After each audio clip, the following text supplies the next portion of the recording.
You know, everybody's talking about Uncle David and sugar cane. I remember coming to visit him and he asked me if I want cane. And I said, I love cane.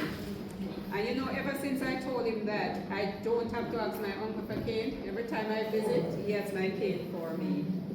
So that's my little 2 cents with money sugar cane. The eulogy goes as follows. Everything you see as its root in the unseen world, the form may change, yet the essence remains the same.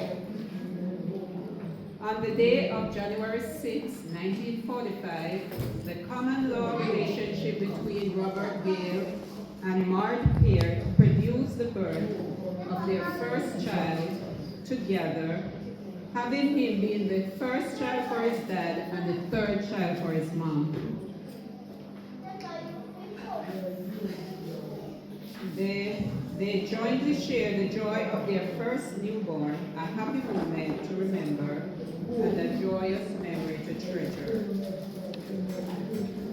The relationship ended between both parents, and Maud relocated to Whitehall, Portland. Uncle David did not go with her because apparently Grandpa smelled the rat and hid my uncle from leaving because that was his firstborn child and he did not want him to raise away from him, since she already took his sibling Audrey away. Robert took full parental responsibility for David. Life continues, and his childhood journey began. He went to the Bahamian school during his childhood years. Adult years, he began, let me say that again.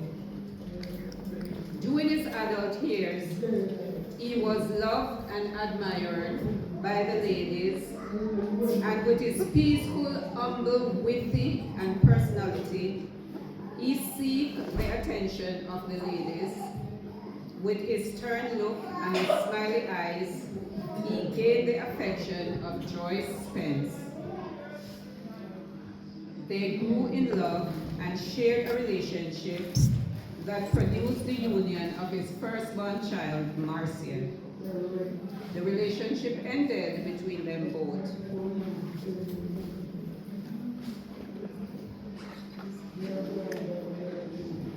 Few years after he started a relationship with Roberta, this union produced a second daughter who was Salome, affectionately called Blossom. After that relationship ended, a few years later, the young lady walked into his life and they produced 2 other children, which was Nadine and Trudy. They stayed together for a while, but as life would have it, the relationship ended also. The love ball continues to roll when David met Beverly. They fell in love and later started a union. They later got married. This union produced 6 children, 2 girls and 4 boys. Life is but a stopping place, a pause in what to be, a resting place along the road to sweet eternity. We all have a different journey in life, and along the way, we all were meant to learn something, but never meant to stay here forever.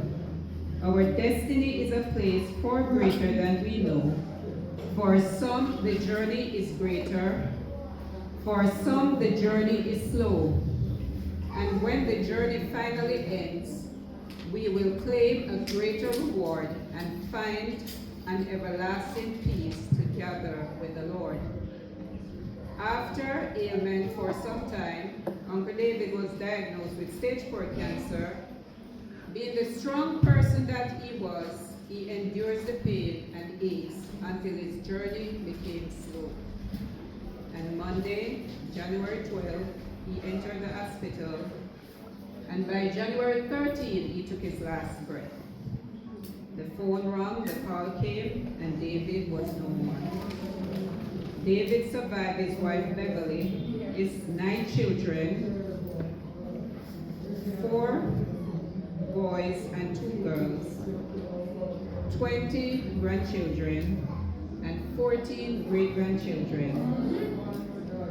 Uncle David left behind 4 sisters and 6 brothers. When someone you love becomes a memory, the memory becomes a treasure. If love could have saved you, you would have lived forever.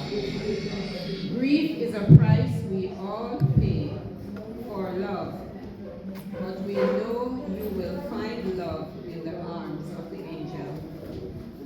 If our hope in Christ is only for the life, we are more than pitied.